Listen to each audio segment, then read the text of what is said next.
జీ5 ఉండగా మీ favourite TV shows ని మీరు అస్సలు మిస్ అవ్వలేరు. Complete free. అమ్మాయిలతో తిరిగే అలవాటు, మందు సిగరెట్ తాగే అలవాటు ఉందని వేదవతి గారికి తెలిసింది అంటే గుమ్మంలో కూడా అడుగు పెట్టనివ్వదు.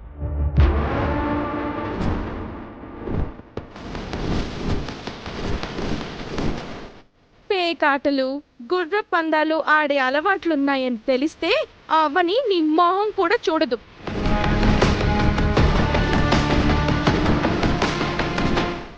అవని దగ్గర ఏం చెప్పానన్నా? అమ్మాయిలతో పరిచయాలు లేవు, అసలు అమ్మాయిలతో ఎలా మాట్లాడాలో కూడా తెలీదు అని చెప్పావా? పాపం, వికాస్ చాలా బుద్ధిమంతుడు అని నమ్మేసి ఉంటుంది.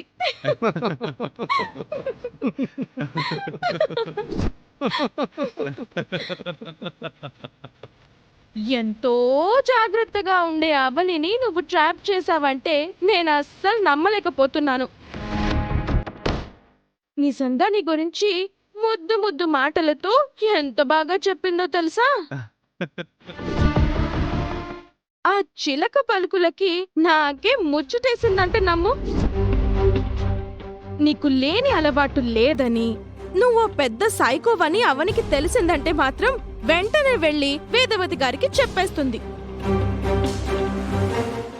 ఆవిడకి గనక తెలిసిందంటే దుర్గాదేవి అవతారం ఎత్తుతుంది. త్రిశూలం పట్టుకొనొచ్చి నీ గుండెల మీద తాండవం చేసి గుండెల్లో త్రిశూలం దించుతుంది. విషయం వివరంగా చెప్పాను. ఈ విషయాలన్నీ నీకు నిద్రలో కూడా గుర్తుంటే బాగుంటుంది. షూర్. అవనిని దక్కించుకోవడం కోసం నిన్నటిలాగానే రాముడు మంచి బాలుడు అన్నట్టుగా నటిస్తాను. You don't worry.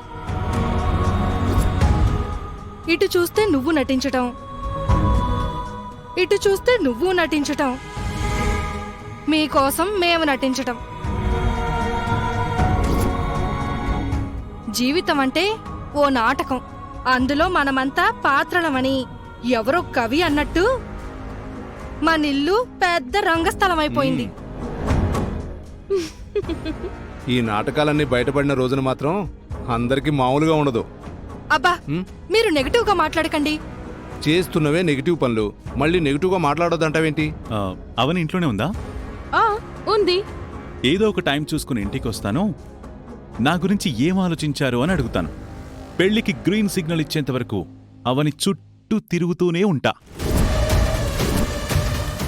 వికాస్ గురించి నేను ఊహించుకునే దానికి ఇక్కడ జరుగుతున్న దానికి అస్సలు సంబంధం లేదు. నేను చెప్పినట్టు నువ్వు పాటించావంటే అవనితో నీ పెళ్లి అయిపోయినట్టే. అవనితో నా పెళ్లి జరగలేదంటే నేను ఎంత దారుణంగా మారతానో నీకు తెలుసు కదా. తెలుసు బాబు. నువ్వు కోరుకున్నది దక్కకపోతే మనుషుల్ని చంపడానికైనా నువ్వు తెగిస్తావు.